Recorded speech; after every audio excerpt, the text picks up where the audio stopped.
Listener. Hey, Good good morning. morning, You doing? Good morning. Jalf. How we doing? Yes, excellent. Wonderful.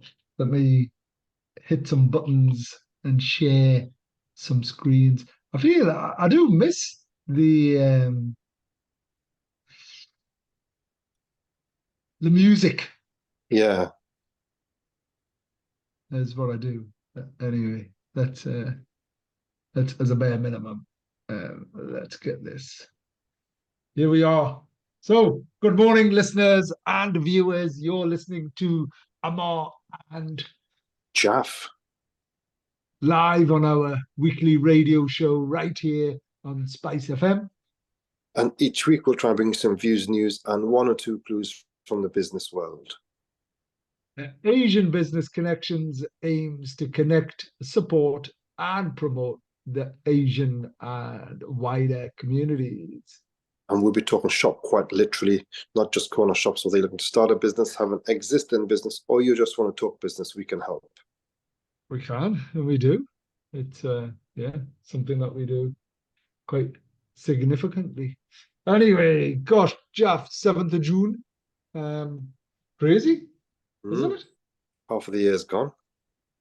It's every single Friday we remind people of how quickly time is flying past, and the challenges associated with that, and how all of us just keep trying to cram more things in, don't we?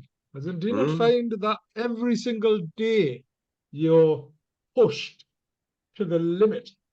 Like, at what point do you go, oh, I'm going to sit down for a few minutes, or I'm going to switch off for a few minutes?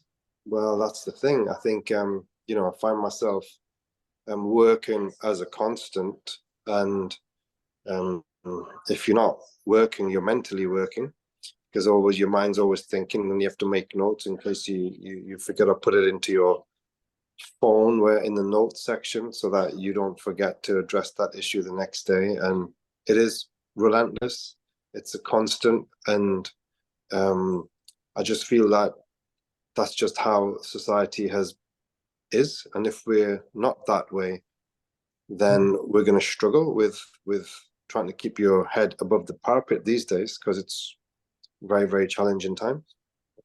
Oh, it is so hard. And I mean, the cost of living, right? Crisis, because it most definitely is. And I'd never ever sort of properly thought about the cost of living crisis.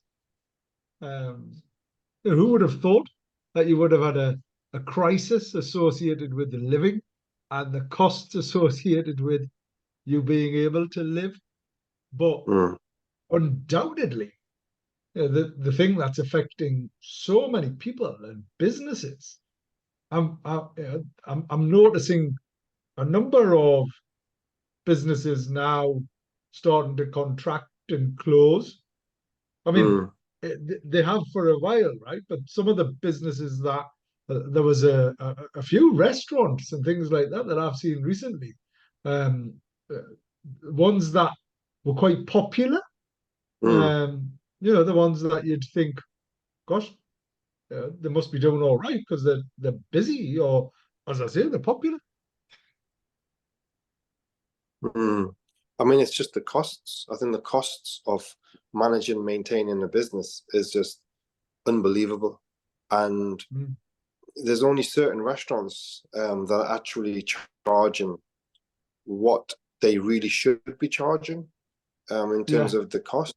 And the others are just absorbing, and it's a matter of how long you can absorb for. So I would say Cafe 20 Group, they are solid in terms of they charge rightfully what you should charge, but it's very, very expensive, but they're very, very good. And I think maybe that's why they can sustain themselves.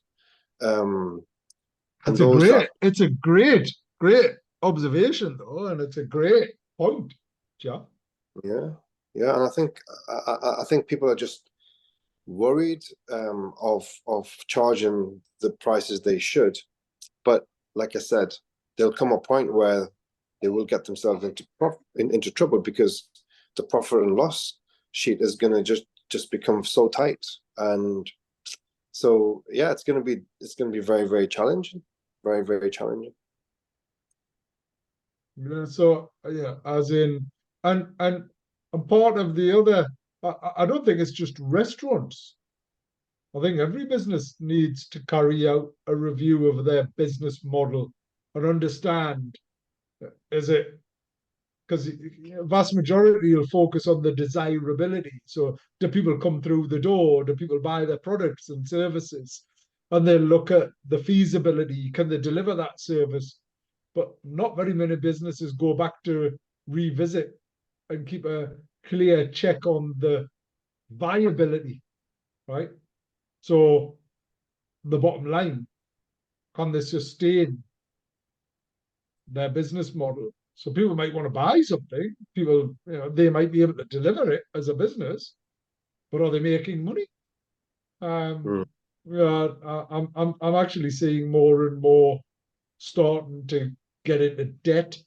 Accessing additional funding and finance, um, rather than looking at contracting a little bit and reviewing the business model, and or, as you say, making sure that you're charging adequately. And if you're mm, any good, like, you know, kind of 21 example, people will continue to go there. It's always busy. mm. But it's a I think particular market. they've captured the silver pound as well, haven't I'm not sure what that means, but is that the people with money basically? They've got silver they? That's pounds, and that. we've got like the brass ones. No, it's the people. It's the people with silver hair. It's a polite way of. It's a polite way of saying grey hair. I think All right, is what yeah, it yeah, is. silver pound. That's Uh, quite nice. That's a nice phrase, actually. yeah, yeah, the silver pound is what it is. Mm. Yeah. So anyway, it's hard. Headlines. So it was D-Day yesterday. The D-Day landings. Jaff. Mm, So 80th anniversary of the D-Day landings, 1944 in Normandy, and some 30,000 people died on that one day. unbelievable, Mad, isn't it? just It's mad unbelievable. that we were so flippant with lives. Imagine, like, there's a there's a beach and there's all these, whatever they are, but at that time there were German people with machine guns, and you're just running towards them. Yeah, and it's a matter of the ammunition finishes, and then it You depends might where get you are. past. Yeah, Yeah. where you are in that in that kind of But race. up Mm, until that point, it's like you're guaranteed to die. yeah. Like the courage that must exist, right? It's like it's Mm, just crazy. Anyway, um, and I was thinking about this because I'm an incredibly proud honorary colonel of 101 Regiment. And yes, I was in the cadets, and yes, we've all got relationships with the armed forces. And um, one of the things that I was aware of, Jaff, was um, my grandfather. So on my mother's side, went from Jalandhar uh, to in the Punjab mm, to a place called Montgomery, right? It was actually called Montgomery. okay. I mean, its official name was Saiwal, and I was like, Montgomery, that's crazy that this place, this actual, the 21st biggest place in now what is Pakistan, but in historically was one India, Yeah.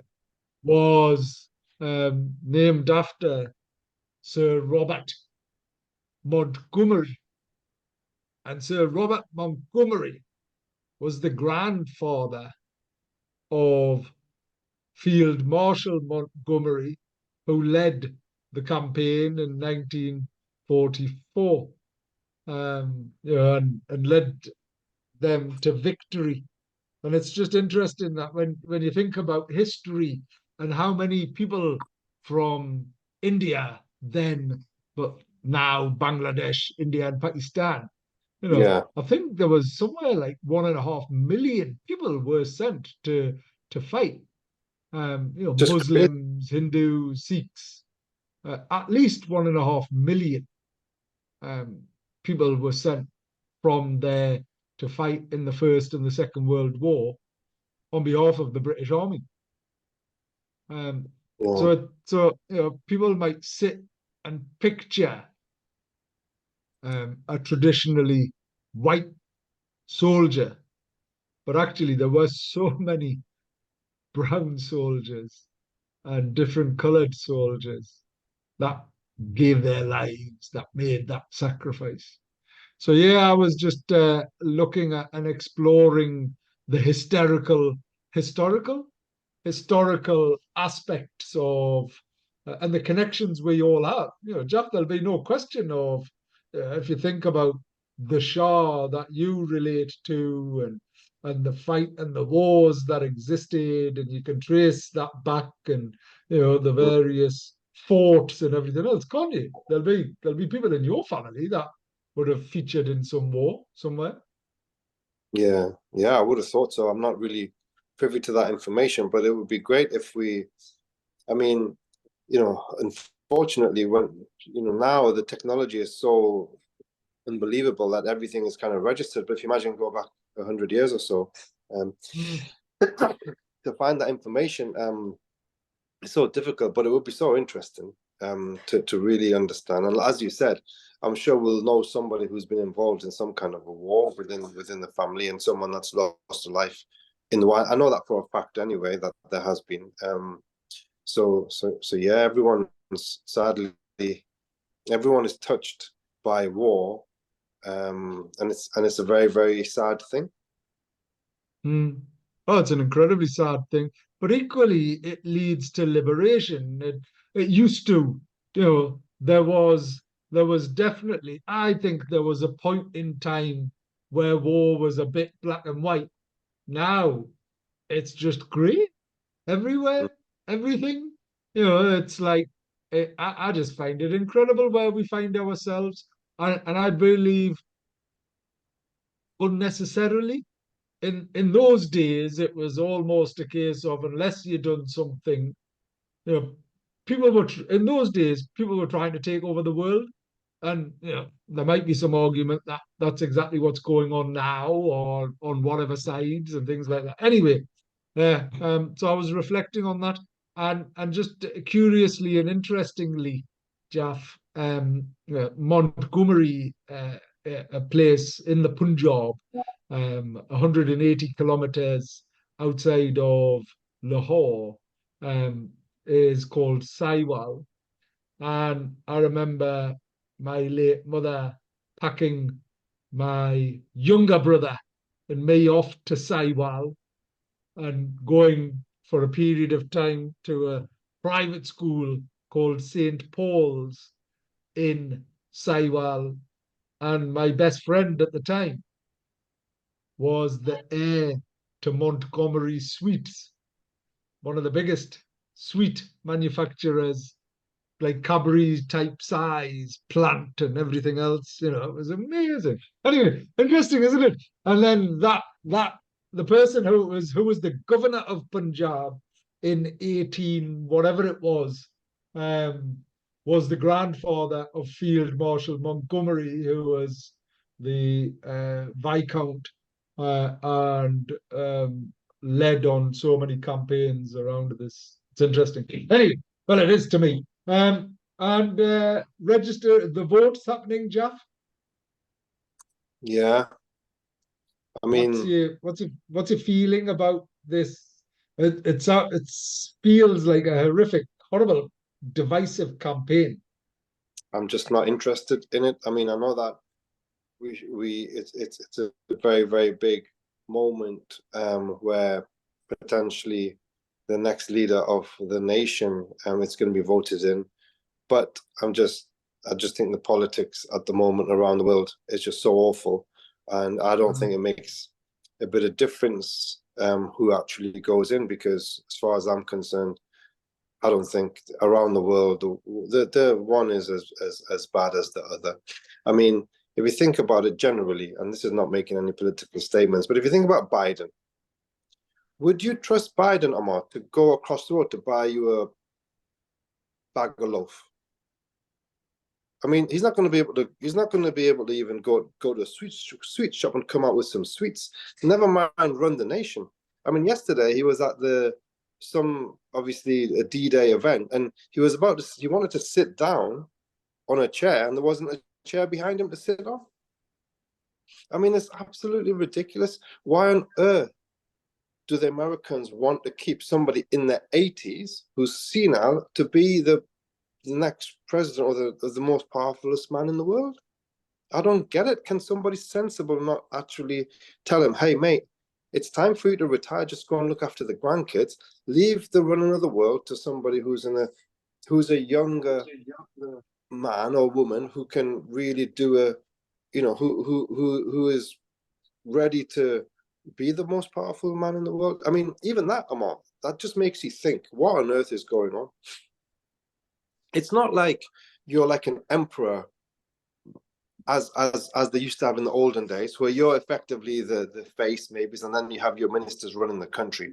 And I understand, like the Queen, wasn't it amazing? She lived and had such a long life, and she was the head of the state. And that was it's a really beautiful situation with the Queen, because she was there as the face, and she had her role, and she was the face of the nation, and she should hold that position until the time that she sadly died. But in terms of the ministers, it's completely not the same situation.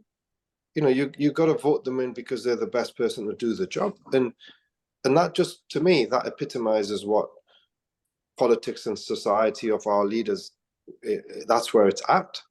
And I'm just baffled by it all, to be honest. Yeah, I agree. We find ourselves in an incredibly peculiar position because it almost feels, and without verging into conspiracy or whatever it is, but it also almost feels as if the will of the people doesn't translate into the outcome. Yeah. As in, it's extraordinary, regardless of whatever your views are and it's quite important that we take a very balanced view and in accordance with Ofcom and everything else. Yeah, but The we haven't said anything unbalanced. We just said no, Biden no, is of course we haven't. 85, But I 85 just old. find it, yeah, no, and conversely, Mr. Trump, and this is just public news, and this is off Yeah, yeah. everything else.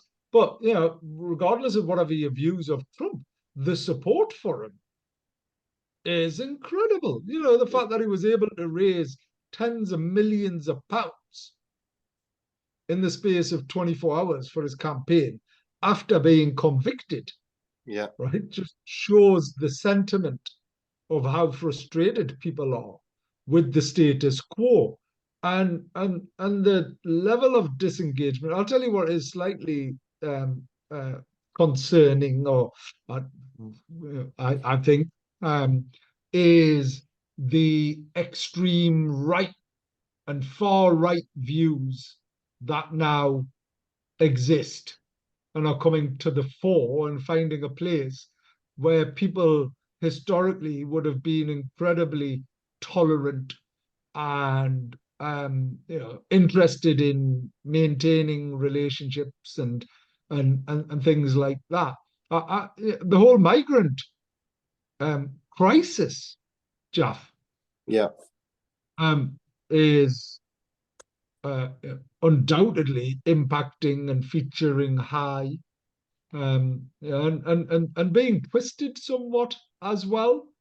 But there is an element of how many people do you allow to come into a country, and any country in Europe that is already struggling with its public services. How do you manage and maintain that? As opposed to, and I'm interested in general views, as opposed to controlled migration like our late parents, where they came and contributed and made a huge difference because there wasn't the skilled workforce, there wasn't the numbers of people in professions and things like that. And arguably, migration is what built the vast majority of the countries across Europe. It feels slightly different now, but equally, everyone's looking at the symptoms rather than the causes. What happened in Afghanistan? What happened in the Middle East? Why all of these people traveling, fleeing from Palestine to find a better space or place? Because we've allowed things to happen, or we're actually responsible for a lot of that displacement. Yeah, and that's the whole thing, Amar. I mean, that's the root cause. Look at Libya, um, Syria, and everything that's happening in the Middle East, and potentially what's happening in Palestine. People are going to seek refuge in other countries which are stable. I just think that, personally, my opinion is that it's a balance. Skilled labor coming into the country that are going to add value. I think that's always a good thing. Against those that are seeking refuge, and there needs to be an element of that. But I think isn't it better to just ensure that we're not going into other countries and destabilizing them, if you want to say that or call it that, because then let them be, let those nations. I mean, why? I mean, I remember when we went to Parliament and we met Bill Gates, and there was an economic minister was saying about the importance of allowing other countries to grow and develop and become stronger nations, because then they become self-contained and equip themselves, and they would want to stay within their own countries because they've got growth, they've got opportunities and things like that. I think that's the solution. So then there would be no need to come to the UK. But then we market when we do need people to come into the UK to fill gaps in particular skill sets, then it's very, very easily marketable, because it's probably the most marketable nation on the planet. So I think I just think it's a simple solution, but the ministers seem to make everything a lot more complicated, and all of this stuff about Rwanda and all of that. I mean, I don't really get it. What's the thinking? People want to come to the UK on the boats, and what you're going to do? Send them over to Rwanda and do what there? I don't understand it. Yeah, it's it is a bit sad, isn't it? Is what it is, and it is a bit crazy. I don't have an answer, but coming back to um, your point around um, um, being disengaged with the election, I think it's because of all of these reasons, Jaff, that we need to make sure you get out and vote? Yeah, I think everyone they have to get out on boat if you want to, contribute to try and making a difference. Uh, I mean, we have And just yeah, and on that note, um, Jeff, on that note, it is the deadline to register to vote is the 18th of June. So make sure that you're registered. Don't forget you need identification to vote as well. And it's June is Pride Month. Um, topic of the month, topic of the month, topic of the week, even. Diversity means better problem solving, more creativity, and innovation. Jeff. Mhm. So diversity, and I know we've talked about this many a time, but diversity within teams and organizations is a powerful catalyst for problem solving, creativity, and innovation. By bringing together individuals with varied backgrounds, perspectives, and experiences, we unlock a wealth of potential that we unlock a wealth of potential in this conversation. I think it's important to understand how diversity positively impacts problem solving processes, creates and fuels creativity and drives innovation. The reason why I was hesitant and pausing a little bit there is, Jeff, I was thinking, and I think quite a lot. Maybe that's a big problem, but I was thinking about what's the biggest strength that I have.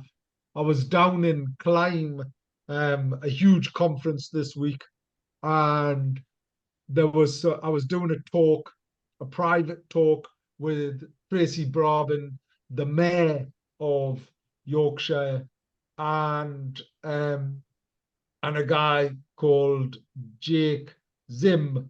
He's the senior vice president from Sony VR.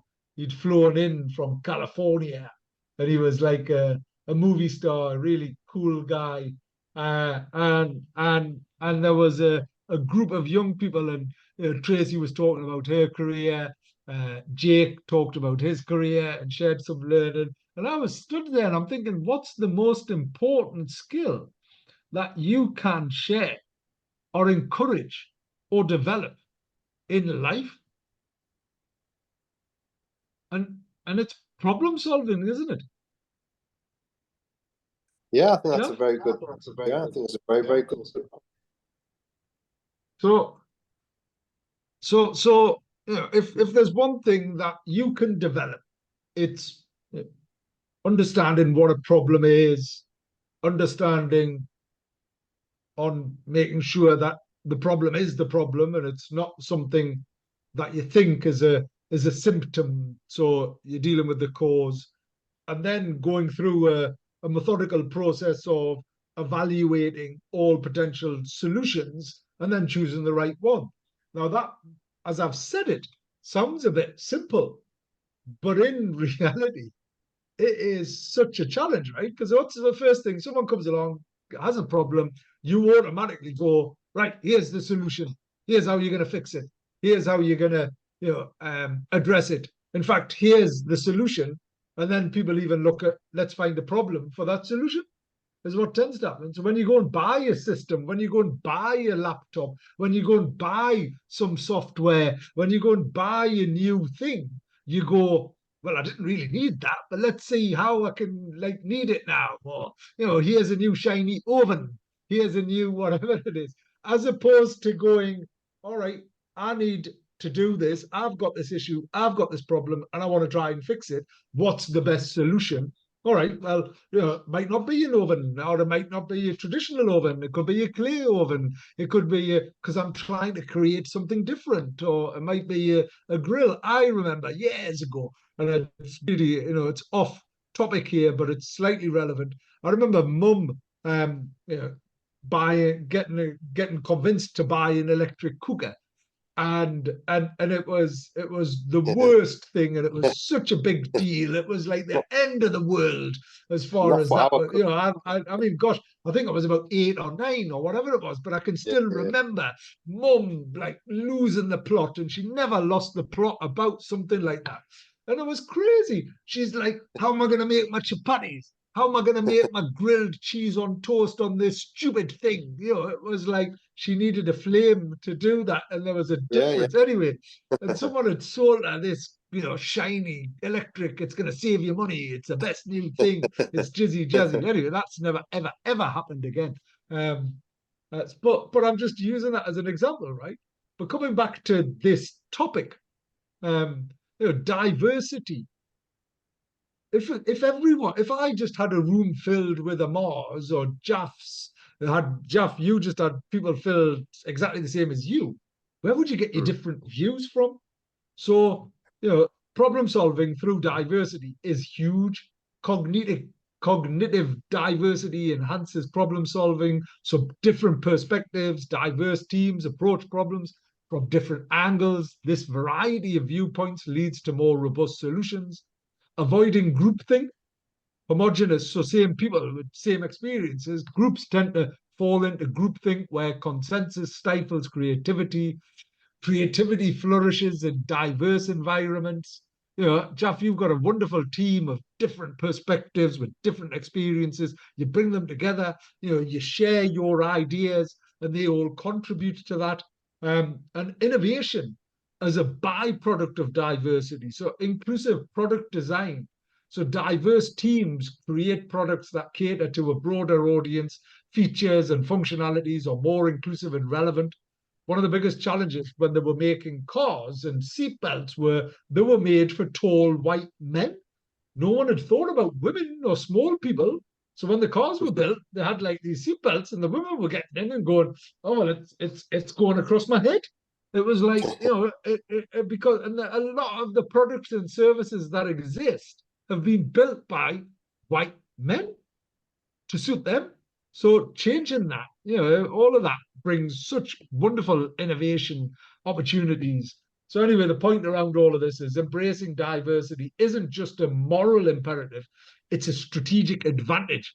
By recognizing its impact on problem solving, creativity, and innovation, organizations can thrive in an ever evolving world. Jeff, have you ever bought something that you didn't need all the time? Oh, I think, well, yeah, and it's so regretful when you do it and you can't give it back. And it does take a while to actually get it out of the system, especially if it's something a big money item. But like a, clothes, like yes, a like a lot, a Land lot. Rover, like a Land Rover or a Range Rover. Yeah, that's a good example. That's a good example, and that's just because never be influenced by friends. That don't go to a shop and with friends to buy a car. Honestly, oh my goodness, you come Yeah, up, but you that's come not up, their you money, is it? you It's come not out with their the wrong money. one. They'll be like, oh well, oh my god, it's got a fridge. You can put some bottles of grapefruit juice in the fridge and stuff when you need. Oh my god, Yeah, yeah. Don't yeah. do it. Especially when your dad tells you off as well. Son, what did you do? Yeah, we had to give it Just back, didn't I? And lose a few grand on it. Give it back and after a week. there's no better compass. And you don't realize this, right? We're talking about diversity actually. Um, and you don't need to go out far, right? But there's no better compass. There's no better sort of direction than what your parents can give, Mm. right? If you want Yeah. the truth, if you want the truth, and if you want what's right, ask your parents. You might always feel that, oh my gosh, what do they know? I'm young, I'm doing things have changed. There's not anything that I look back and go, gosh, my mum was wrong about this, or my dad was wrong about that, and whatever else. It's like, it's just, it takes a long time. And it takes you to become a parent to then go, all right, yeah. Or you just get older and you go, oh my gosh, they were right. And it's just an ever evolving cycle and circle Mm. of life. So anyway, diversity, utilize everybody that you can, and explore that. And then just one further quick point around business, Jeff. Let me hit this. Because one of the things that I'm really passionate about is helping businesses starting, surviving, and thriving. And that's what we do here at the SME Centre of Excellence.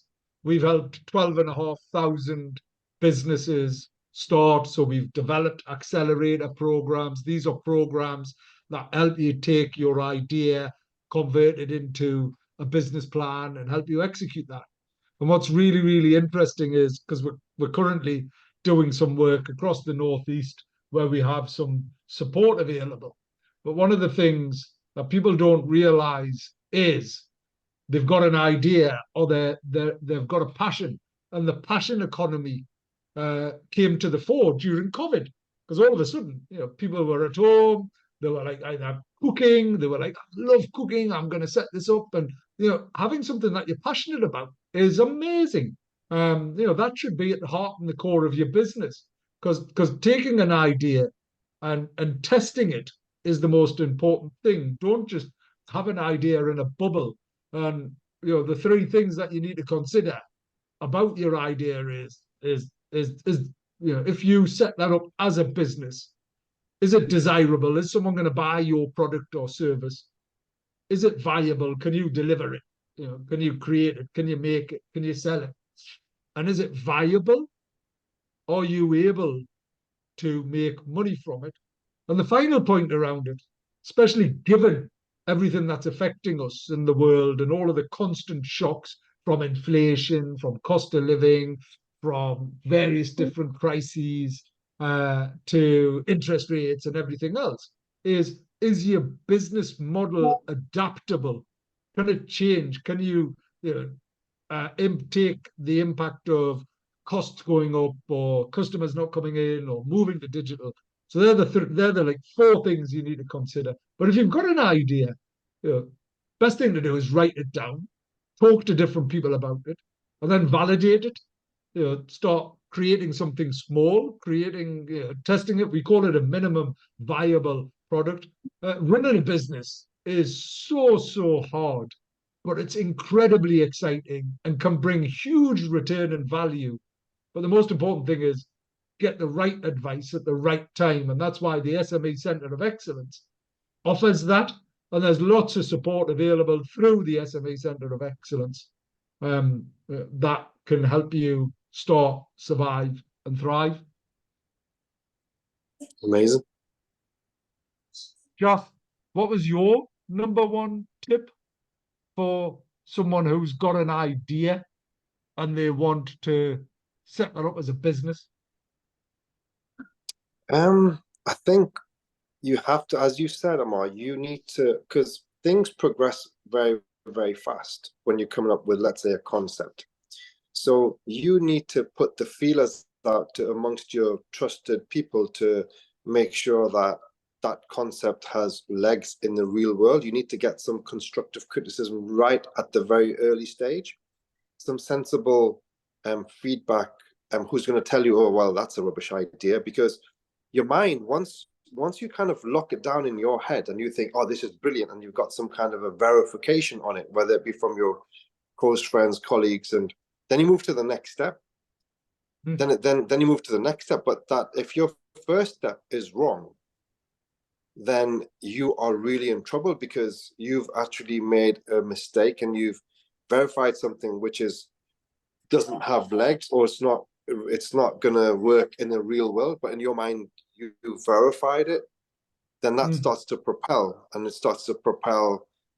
and then you put it out to tender and stuff. And though someone's not going to tell you, oh, this is rubbish at a later stage. Let's say you give it to a graphic design agency, they're not going to tell you, well, hold on, this is actually a rubbish idea, because they want your business and they'll try and make that work. I mean, I can give you so many examples where I had this really silly idea of creating a dual concept restaurant based on an Italian and Indian. And you know, you got Right. Mr. Mia. Uh, You got Mr. Mia, you know, that sells, you know, the a lot of Bengali oh, people are called Zips. Mr. Mia. Hmm? Zips. Mr. No, that was Miah, Mr. right? Rahman. That was Mr. Rahman. Mr. Sorry. Ramen. Yeah, Mr. Yeah. Ramen. But then you have a Mr. Mia as well. And I thought, oh yeah, well, you know, you can have this concept, and you got Mama, which is going to be the Italian kind of big That's mama cool. lady Yeah, making yeah, pizzas, and then you got Mr. Mia with like a mustache. I'm Mr. Mia, and I create this idea where you had Mama, big lady, and then you reversed her, and then the other side you had Mr. Mia, yeah. and we thought, oh yeah, they were going to create this restaurant called Mama Mia, and Oh, it have that. was Yeah, but that's a it great was idea. Why well didn't it that? Why? you Because I've actually actually, you could. Yeah, that's a great well concept.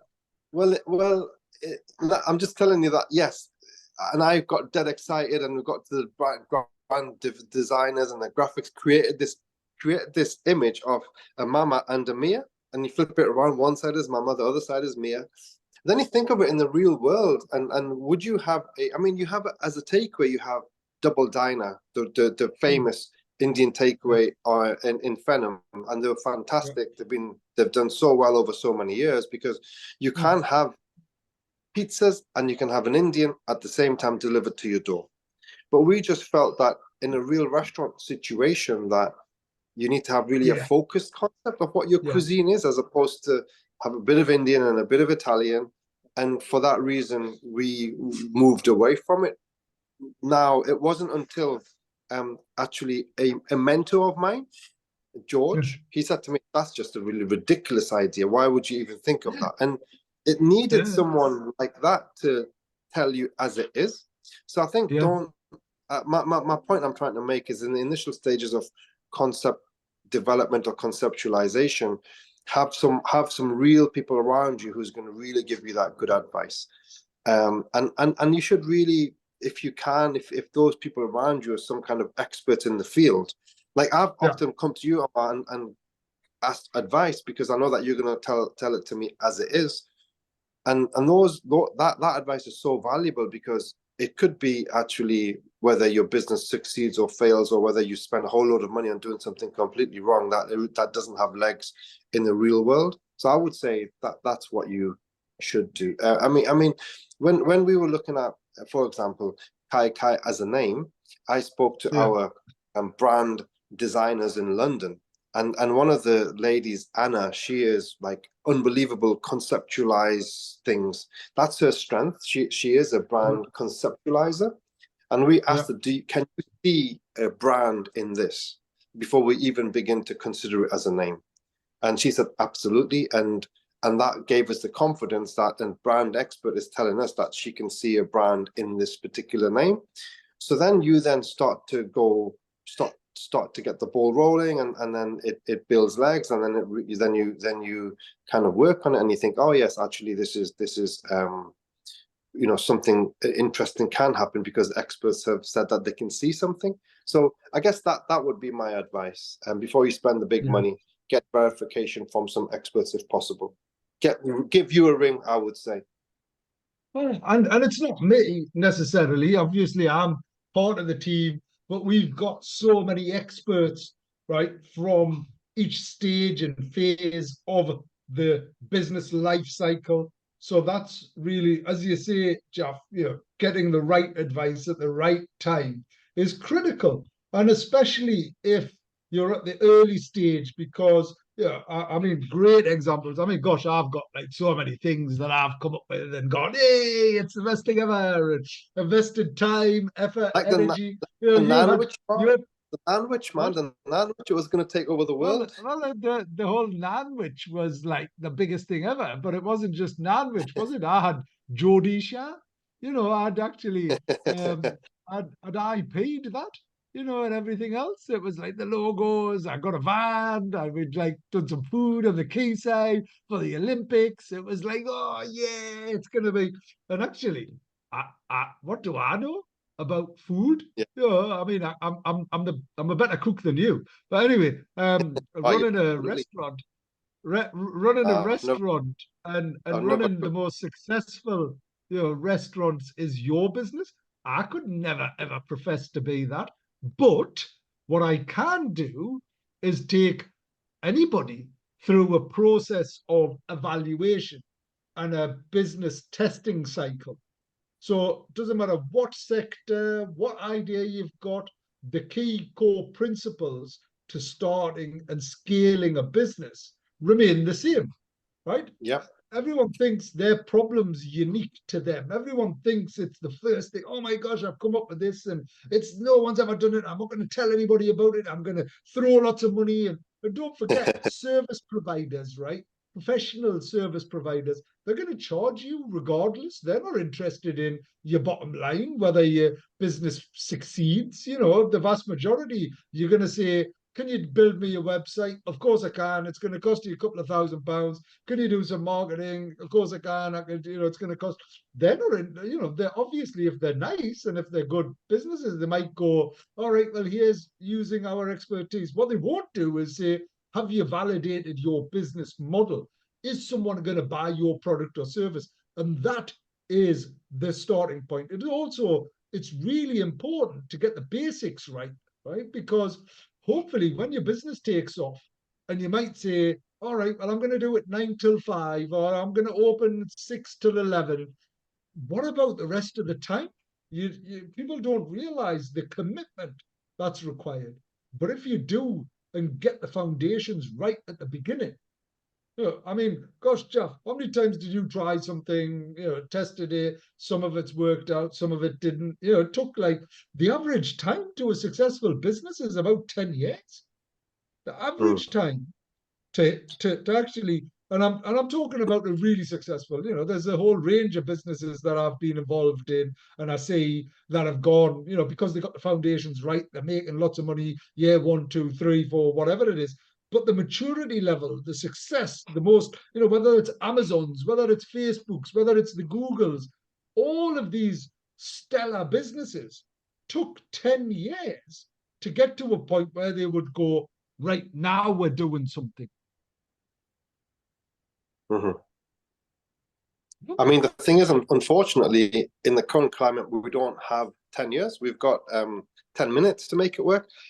Ammar, we've got 5 minutes to go. I think we need to touch base with what's happening with Newcastle United today. So I don't know if you've seen all the hype and you've seen that amazing video. The strips come out this morning. The queues were everywhere.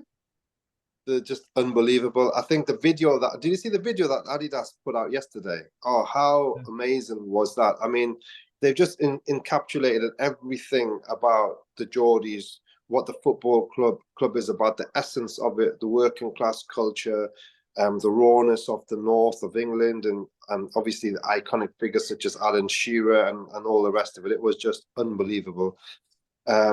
And as you said, Ammar, there's like huge queues outside the temporary supporters kind of shop that they've created, because the other one's getting refurbished.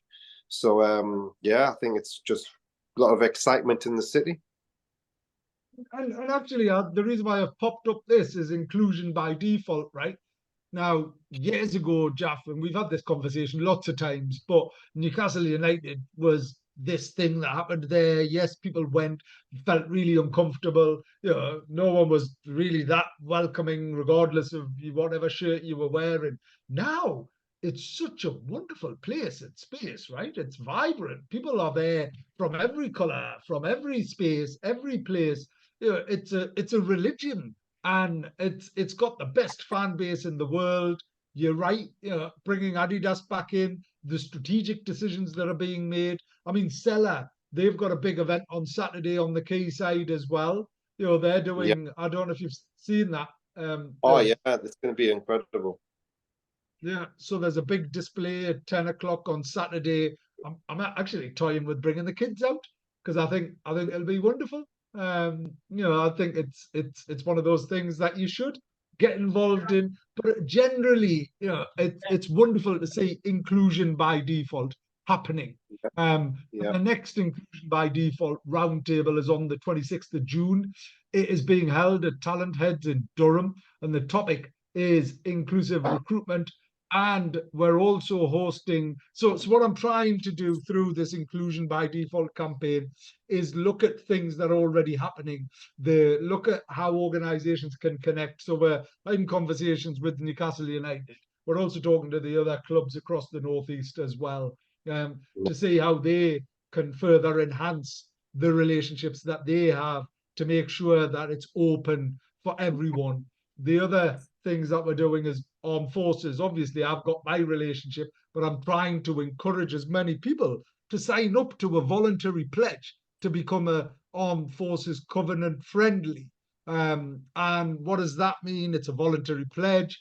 People don't realize the value and benefit. If you have the Armed Forces Covenant logo, the likelihood is, certainly within the Northeast, people are going to come and visit you more. They're going to be interested in you. It raise the profile. If you're looking at how do you access new routes to market, plus if you want to try and supply into the public service or you want to tender for anything, this Armed Forces Covenant helps you realize that, because there's some quality checks on, do you give back? Are you part of the Armed Forces Covenant? And it can really, really help drive your business. And that's happening here at the SME Centre of Excellence on the 28th of June. So there's a couple of things going on that I would encourage everybody to explore, reach out, to SME, Asian Business Connections, to any one of us. If you're interested in learning more, sign up to the Armed Forces Covenant and demonstrate inclusion by default. Jeff, the season, what's happening? So coming back to football, what's Yep. what's the Well, news? I think there isn't much news at the moment, only that we need to sell a couple of few players under this ridiculous financial fair play rules that they've got. I call them financial unfair play rules. It doesn't make any sense. It's totally outdated. You got Manchester United, you got Everton. They've got a £1 billion worth of debt. You've got Man U, who've got about £800 million worth of debt. We've got zero debt, and we're one of the best run clubs, and we're hampered by these ridiculous rules that the business is run so well. We don't have any threat of it going down or whatever. That's why the rules were in place for. But yet we can't spend any money on any players at the moment. In fact, we have to sell to balance the books, and we may have to sell. And it was interesting. I was talking about the FA and the Premier League and the relationships that I didn't. I was trying to get a better understanding of that. And it's funny because all of the money comes from the Premier League. They pretty much dictate what happens with the rest of the Football Association and things like that. And it's crazy because it's the wrong way around. But anyway, it's interesting. It's going to You've been. It's going to be great season though. Great season ahead though. I think they will get the players. And I'm assuming you've organised, redone your tickets and stuff for next season already, preparing to go. They've gone up. They've gone up. I'll have to take advantage. Actually, what we'll do is, because I miss all of the events and the things that I've got through the business membership and the executive membership thing. We'll have to start going, I think, is what we'll do. So I'll get you. I'll get you along next Wednesday if you want to come next Wednesday night. Let's do something. Okay. I have to get going because I've got a call at 11. Good to see you. We'll catch up soon. No problem. All right. Bye, You'll everyone. be listening to Ammar and Jalf. See you next week. Bye.